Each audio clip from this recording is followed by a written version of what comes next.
It's going to be a sad night when they play the last game in here because the building just echoes with memories. You hear the term used quite often, home ice advantage, and I think that's really what this place is all about. When you come here, you really have an advantage because of the crowd. The crowd's unbelievable. They support you through thick and thin. And when you came to Rexall, you know you were in for a show. You know, I'm glad that I got to play in Edmonton and to play in this building because the history in this building, all the cups and everything that they've won and all the great players that play here. You know, my best year in the NHL were in Edmonton. You know, got a chance to play with Jacques Plante, for instance. I mean, he is a legend in being able to play almost in my hometown because I grew up in Alberta. So, you know, it was a wonderful opportunity and I loved every minute of it. Carla, my wife, sat next to the same people for 6 years. They were all season ticket holders and they sat in the same section for 6 years. Just over here, as a matter of fact. What was it, 122? She sat in 122 and she had the same 6 or 8 people with her for 6 years. They were all sitting in the same section. Well, I remember working with Pat Quinn, first and foremost, to be honest with you. It was just, I relished that and I think about it all the time, as a matter of fact. Smitty's retirement was probably the coolest night that we had. It was just so awesome to see a legend honored like that and to see him so revered by the fans. I was just so proud of him and I was honored to be a teammate in that night. Final game. Couldn't be more fitting as a player, in my opinion, to be appreciated the way I did. It's an honor and a humbling feeling. I felt, honestly, when I was saying my goodbyes, I felt like I knew every single fan. Besides being on the ice and on the bench is being in the dressing room. It's your little piece of heaven that all the players get along and you talk about old times, you talk about what happened the night before, you talk about what you're going to do in the games, and just being a big family in the dressing room.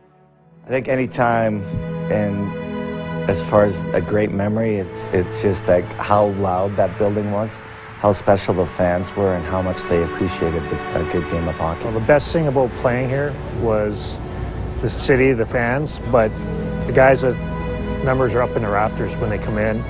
The number jerseys are getting retired. Everybody else comes back, and getting to see these guys, it's a lot of fun. You get to appreciate them, but you also get to know them and be able to hang out and talk to them. Like I was fortunate enough to talk to Billy and Grant and Cujo at during some of these ceremonies.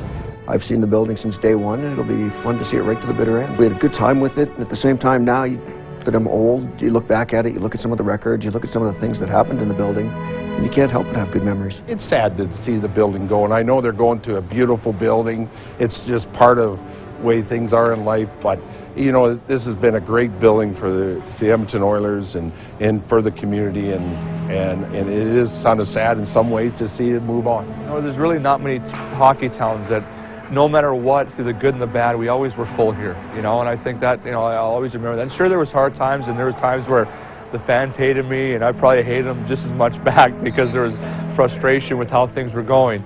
But at the end of the day, you know, I just had just such a huge amount of respect because, you know, you just knew they cared.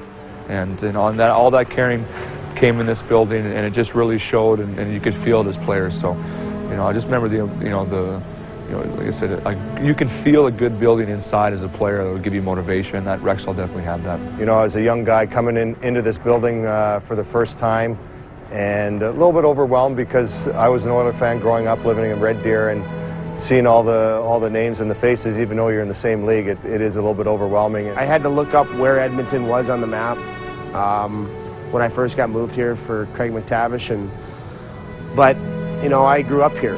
3 of my 4 kids were born here, so this is kind of like a second home for us, and I always enjoy coming back here, and it'll always hold a special place in my heart. It's such a big part of what I've done in my career, and I'm proud to have played here for as long as I have, and it will be a sad day, like walking off the ice in the third. I think it's going to be a little emotional. That's funny to say just about a building, but it is. It'll be tough to see this building go just because I'm born here, raised here, and this is the only place that I've seen this team play. So it'll be, you know, a little odd at first to see the team move, but there's just so many great memories and stories, and that have gone on in this building. It had to stay. It had great memories.